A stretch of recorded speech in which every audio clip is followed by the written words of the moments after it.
Mr. L. Boyd, which I'll make sure that the video is in the description below, and if or even if I put it in the card up in the video as well too. This is a video that I think that you guys need to watch. 100%. Because there are tons of things that go into being a reactor that not everybody knows about. And it's, there's people in my life that, that have a very different perspective of what we do. They only see the content, they're not around us 24/7 or like that we don't talk to all the time, that all they see is that, videos come out every day and things like that. Like, the one thing that I am definitely proud of that we do is that we have a very clean, well-oiled machine with everything that we do. We have learned from our mistakes. 100%. We have made everything engaging, from the way that we open the show, the way that we, interact during everything, making sure that we're pausing and that we are commentating and talking about that. And some people have problems with that, and it's like, okay, well, it's okay to be wrong, but in the same hand, it's because it's like, well, just sit there and just let the song play. And that's boring as fuck, man. Like, I'm sorry, those aren't the reactors that I like to watch. Me either. So, and again, if that's your cup of tea, fantastic. Exactly. I think that there is something to be said about, just sitting and vibing with somebody and maybe seeing their, their faces and stuff. But I know that what I look for is I look for the D Gibbies. I look for Too Lit Mafia. Yes. I look for Laid Back. I do look for No Life Shack. I look for, these people that like, they can't help but pause and freak out, like especially when No Life Shack will just get up and walk into the back of his room. Oh, it's a good bar. Yeah, or D Gibby will put on his banger shades. So it's stuff like that everybody has found their own niche, and they have found stuff that has really just allowed themselves to just express themselves in a very beautiful and wonderful way. Now, when it comes to Mr. L. Boyd, what I will say is this, is that I didn't really know much about him until kind of like, I would say recently is a loose term, but I definitely knew like Too Lit before I knew who Mr. L. Boyd was. Agreed. I get what you mean. Yes. And I love the way that he reacts to things, because he is a more reserved individual. He is a very intellectual person, and he brings a perspective on things that is just, it's very refreshing to me. And seeing the fact that it's like he has, I believe that it's almost 800,000 subscribers. He has done very well. He has thousands of videos. He was so close to that other play button. And the long and short of it, and again, you guys, you can reference the video below and watch it. I would even suggest that you leave this video and you go watch his video and then come back, and that way you can get the full story. But essentially, they removed his YouTube partnership, which, if you guys don't know what that is literally what allows you to have your AdSense account. That's what allows you to run ads. That's what allows you to be able to essentially get paid. That's how you make money. Make a paycheck for what you're doing online. And the reason that it was removed was because they said that he was uploading reused content. Now, the definition of that is posting content on your channel that is not yours and letting it play. That is not what he has done whatsoever. But yet, his ability to make money was removed because someone or something, whether it was the AI or whatever, or the algorithm or whatever, decided that he was no longer able to have this. Now, I know that he can put an appeal in, I think, in 30 days or 90 days, I think 90. It is. But this is the part that is really scary for us, is that, guys, to be very real, is that there's a possibility that YouTube could just decide that, no, you're done. And there's not going to be any good reason for it. It's frustrating, especially because I know that we don't know these people personally. We have made some very good friends, through the reaction community, and for sure, it's especially for instance, the main person that we've interacted with and that has been on the podcast, a decent amount in the videos that we've made with him, Ron from Thunder Rooster, where it's just guys, we have very good friends that are in this battle with us, and to know that there's a possibility that any of us, for any reason, could have that removed it is scary. Look at the Sketchpad podcast. Yes, that was the other one. Yeah. They have not even 11,000 subscribers and they just got dicked. Yeah. It's so you said that you watched the whole video. So kind of take us through kind of what was going on there. Cause I think I do know the crux of it, but you got more of a full taste of it. So basically what it was is that I don't know the reasoning, if it was the same concept of Mr. L. Boyd, but basically what it was is that they kept getting these messages about their Google partnership being not like the information was wrong. And so they kept getting this email or this thing about the pin for your AdSense. You need the pin. And they're like, well, send it. And they're like, well, we already did. And then they said that they found out, well, no, they didn't. And then they said that they didn't, but that was still the problem, that you still needed the pin. And then they go on because, guys, there is no 1-800 number. There is no email. There is like, this should all be fucking illegal. But what they said is that there's like an automated system that you can talk to. And if you don't type in the right thing, or if you mess up a spelling, it then freaks out and doesn't know what you're doing and then just loops you around basically. Yeah. And then they were told to hit some link that took them to a link that took them to another link to do another link that took them right back to the original link. It's just, dude, it's so yeah. They only have not even 11,000 subscribers and they're getting fucked. All of their donations that they got on their lives and all this stuff, gone. Yeah. Gone. Especially too, they said what was it? It was their reaction to Richmond, north of Richmond, was that like they got like 100,000 views that were not accounted for. And by the way, that's a video that even for us, I know that it was something that was completely clear of copyright claims, so it's completely monetizable. Correct. And it's like what the fuck? They said that it was their biggest one. They had like 300,000 views, and then the one day it was down to like 219. And they're like, well, where did that, like, how the hell did that happen? And so there was that, but the fact of the guy deleted the AdSense to remake a new one. And that's when they were like, nope, basically it's gone. And then even at that, they went to go make the new one. They said, your old one's still active. We can't give you this one, essentially. I'm like, how the fuck, like how there's no way that somebody's just that the algorithm or the AI or whatever you want to call it's messing up this bad. If it is, then why isn't it the fuck out of here? Yeah. And it's because my thing is that they're doing it to anybody. And I don't mean this in a slight. So if the Sketchpad, if you say I don't mean, but they don't have near what we have, near what Mr. L. Boyd have. And they're fucking these guys. Right. And because they make money. It's not fair. And this is the part that I think that it's really infuriating, especially when you see how much people get dicked around on this, but yet Onision is still allowed to be on YouTube. Right. And it's because that is the thing that has perplexed me, because I followed Mr. Repzion for years, with him, from the very first time that he did a response video to the Shiloh thing when she had her seizure. Oh, and he filmed it and everything. And like, that's stuff. So it's like, I think that video has been removed, but it's been re-uploaded by other people. Why is he still allowed on? Right. And that's the thing is it's like, they're picking and choosing people. And I read some comments on the Sketchpad one where they said they're targeting people that listen to Tom McDonald and somebody else. Right. Now, I'm not saying, like, luckily, guys, I haven't noticed anything. I haven't seen any emails, but do you remember the other day when we both went, oh, the search, blah, blah, blah, it's got this amount of many views. We both were off by like 100, guys, I know 100,000 seems like, but yeah, like we were off by like 100,000. I'm like, no, it's like close to this. And we looked, it wasn't even close to either one of the number we said. No. And that I was like, that's weird. I know I saw a 7 in there. Yeah.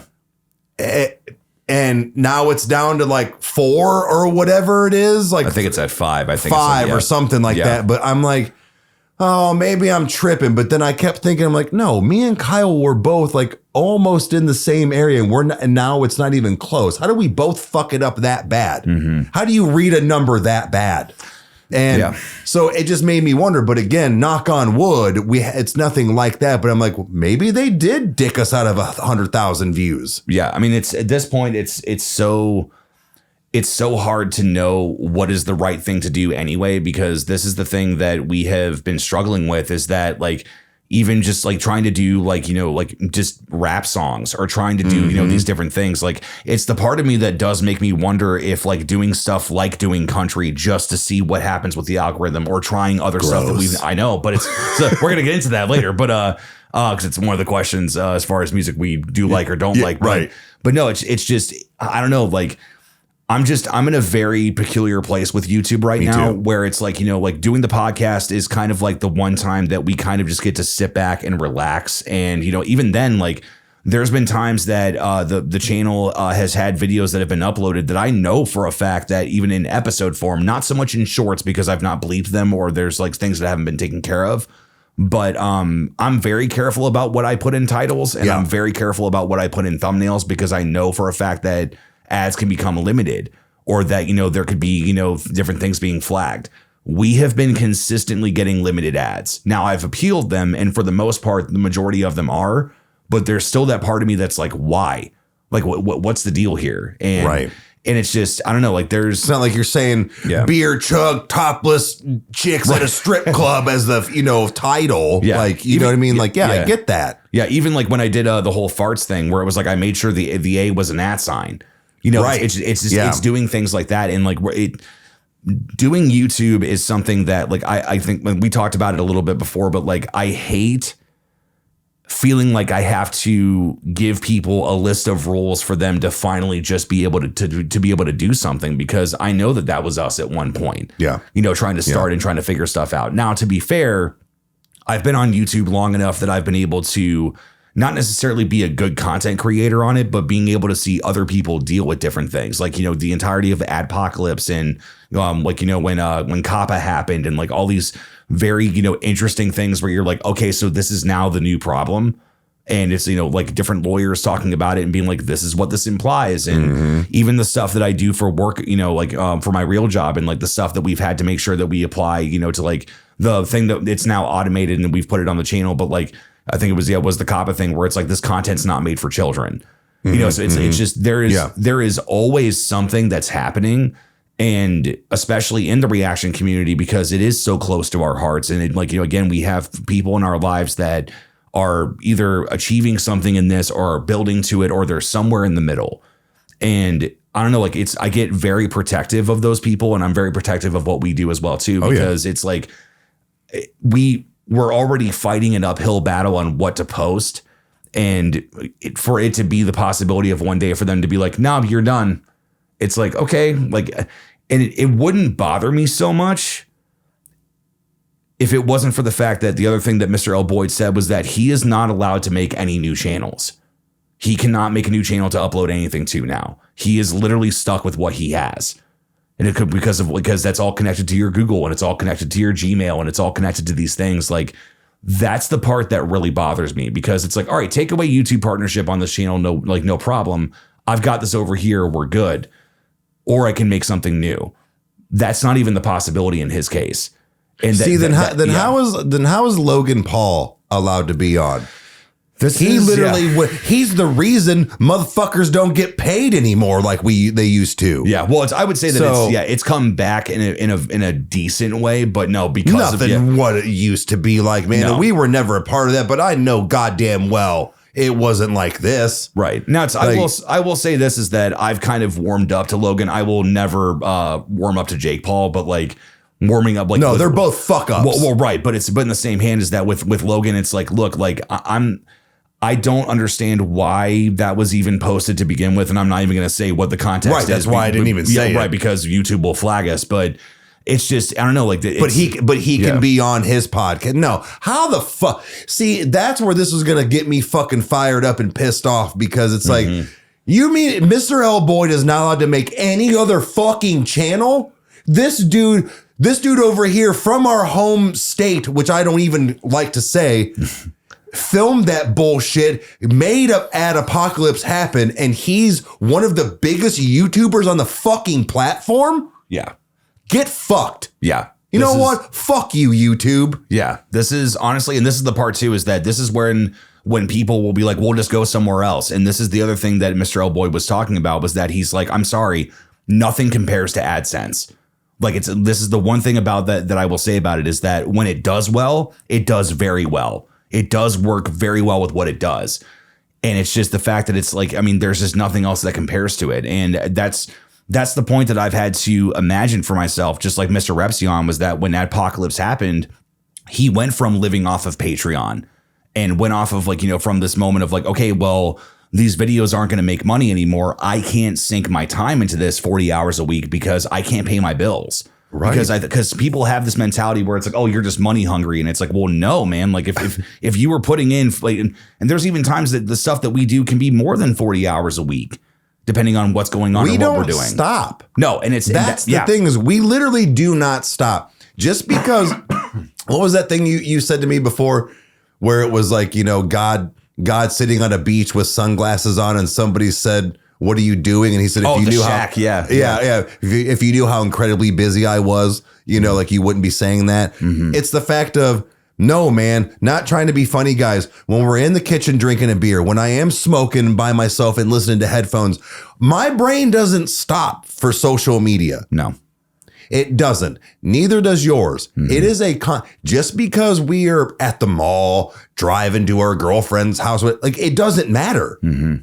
It's a constant thing. When I was at work, I was still doing it. Like it's all fucking day from the moment your eyes open. Yeah, it truly is a lifestyle. And that's the part that I think that it's scary because it's like, you know, the fact that it's like you've been geared, you know, towards this thing or you've been working so hard towards this thing. And like, that's just, I don't know, like to me, I know that I want to keep making content. I've got goals of things that I would love to achieve. There's people that I would love to be able to speak to on this podcast and would love to be able to do. Like, I mean, there's long-term goals of stuff that I know that would be a lot of fun to be able to do. And it's because you guys do want to watch it because at the end of the day, it's exactly what we say on Riker Road, which is that there is no Riker Road without you.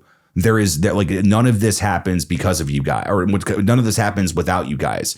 And it's just, I don't know. It's the fact that it's like we do have, you know, an overwhelming, just amazing audience that does love what we do. But at the end of the day, it's one of those that it's like if those, you know, liberties and those privileges are taken away from us of being able to do that, that will drastically change our lives. Yeah. You know, and it's so, I don't know, like to me, I think that there's still a lot of promise and there's still a lot of things that I do want to do. But I've really had to fight this, you know, defeatist mentality that I've had for so long. And the people that are close to me know about it. And the people that, you know, that I've talked to in passing, like even somebody at work today asked me how YouTube was going. And I'm like, it works when it wants to.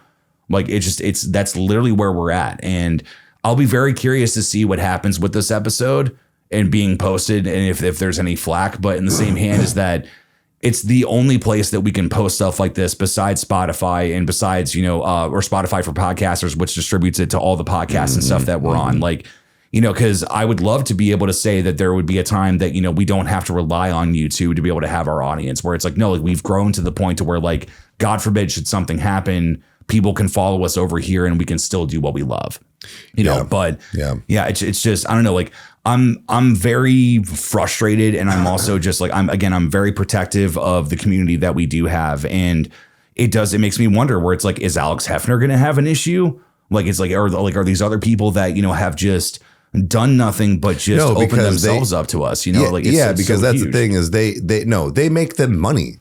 They make them way too much money. And that's where I feel like that's what I'm saying. Like they're picking and choosing.